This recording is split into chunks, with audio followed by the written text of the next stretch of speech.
dans un vieux village aux confins d'une vallée paisible, il y avait un arbre que l'on appelait l'arbre de la parole.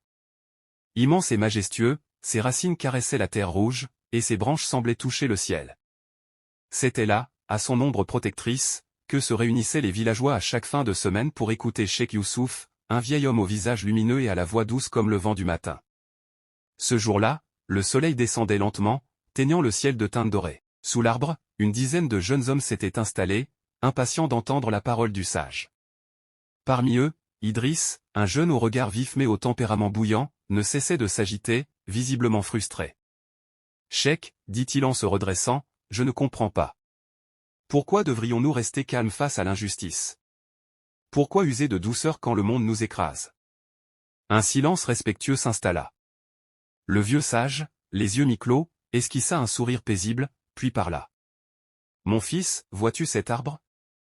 Il est immense. Il pourrait, s'il le voulait, déraciner tout autour de lui. Mais il ne le fait pas. Car sa grandeur ne réside pas dans sa force, mais dans ce qu'il abrite. Les oiseaux y nichent, les enfants y jouent, les vieillards s'y reposent. Sa puissance est dans sa paix. » Les jeunes hommes se regardèrent, touchés. Idriss, lui, fronça les sourcils, confus mais intrigué. « Je vais vous raconter une histoire, » reprit le sage, celle de Malik, un roi d'un autre temps. L'histoire de Malik, le roi au regard paisible. Malik était un roi fort, courageux, respecté dans tout son royaume. Mais il avait un défaut, sa colère.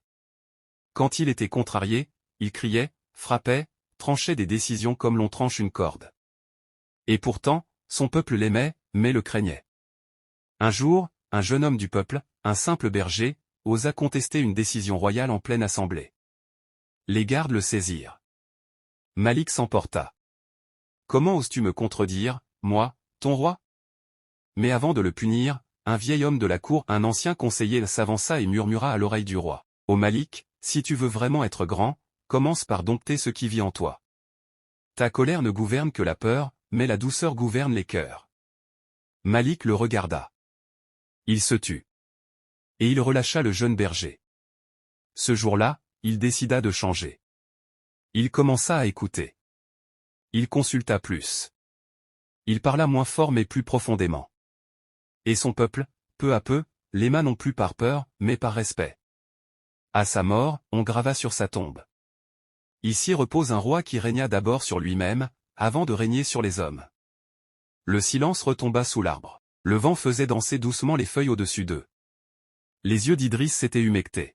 « Mais Cheikh, comment y arriver? »« Moi, je m'emporte facilement, mon fils, » répondit le vieux, « chaque jour est une occasion de t'entraîner. Quand quelqu'un te provoque, respire et réponds par ce qui guérit, pas ce qui blesse. Quand tu es en colère, demande-toi si ta réponse sert ton ego ou la vérité. » Il regarda tour à tour chacun des jeunes, puis conclut, « La douceur ne signifie pas se laisser marcher dessus. Elle signifie, rester maître de soi pour mieux élever les autres. Elle est un art, celui des vrais hommes, des vrais leaders, des vrais croyants. » Même le prophète Mohammed sallallahu alayhi wa sallam, face aux pires offenses, répondait par la paix, la justice et la clarté. Et pourtant, il fut le plus puissant, car il était le plus doux. Les jeunes baissèrent les yeux, émus. Idriss, lui, leva le regard vers le ciel et murmura. « Je veux devenir cet homme-là, Cheikh. Celui dont le visage rassure, dont la parole élève, dont la présence apaise. » Le vieux sage sourit tendrement. « Alors commence aujourd'hui, mon fils. Car la grandeur commence toujours dans le cœur silencieux d'un homme décidé à être lumière dans l'ombre. » Et sous l'arbre de la parole, un rêve naquit, celui de devenir un homme de douceur, de rigueur, de lumière dans la douceur.